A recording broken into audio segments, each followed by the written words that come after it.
क्या सच में ताकत ही सब कुछ होती है? क्या जो ज्यादा ताकतवर हो वही सही होता है?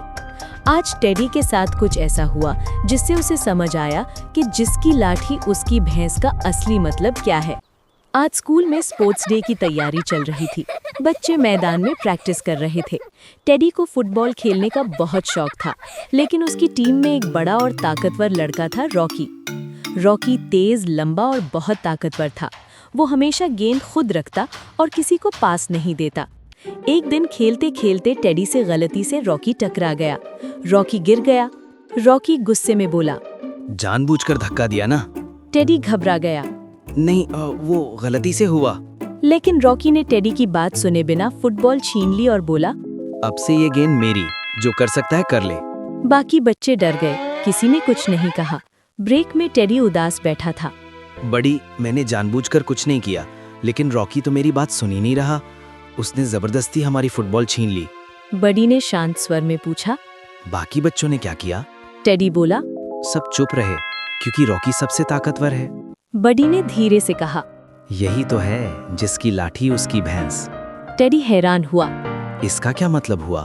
बड़ी बोला। बहुत समय पहले एक गांव में दो किसान रहते थे। एक गरीब किसान जिसकी एक भैंस थी, और दूसरा अमीर और ताकतवर किसान। एक दिन भैंस तालाब के पास चर रही थी। अमीर किसान ने देखा और बोला, ये भैंस तो मेरी जमीन पर खड़ी है, अब ये मेरी हुई। गरीब किसान बोला, नहीं, ये मेरी भैंस है। लेकिन अमीर किसान के पास मजबूत डंडा यानी लाठी था और गांव में उसका दबदबा था। वो बोला, अगर साबित कर सकते हो तो कर लो। गरीब किसान डर गया। गांव वाले भी अमीर किसान से डरते थे।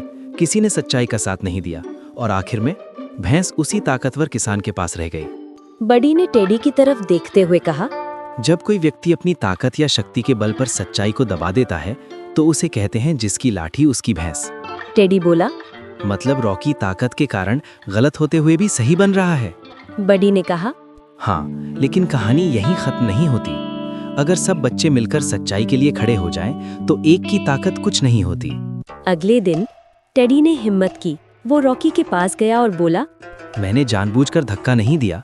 अगर तुम चाहो तो हम दोबारा खेल सकते हैं। रॉकी हंसा। तभी बाकी बच्चे आगे आए। एक बोला, हाँ, हमने देखा था, गलती से हुआ था। दूसरा बोला, फुटबॉल सबकी है। अब रॉकी अकेला पड़ गया। ठीक है, चलो फिर से खेलते हैं। खेल फिर से शुरू हुआ। इस बार रॉकी ने भी पास दिया। टेडी मुस्कुराया। बड़ी, अब समझ आया, ताकत से कुछ समय के लिए जीता जा सकता है, लेकिन सच्चाई और एकता से हमेशा। बड़ी बोला। सही कहा टेडी, सच्चाई के साथ खड़े रहना ही असली बहादुरी है। जब कोई ताकत के बल पर गलत तरीके से चीज हासिल कर ले, लेकिन सच्चाई और एकता से अन्याय को रोका जा सकता है। टेडी और बड़ी दोनों बोले। अगर आपको ये कहानी पसंद आई तो लाइक और शेयर जरूर करें। और टेडी बड़ी कार्टून को सब्सक्राइब करना मत भूलिए। फिर मिलते हैं टेडी बड़ी कार्टून की नई कहानी में।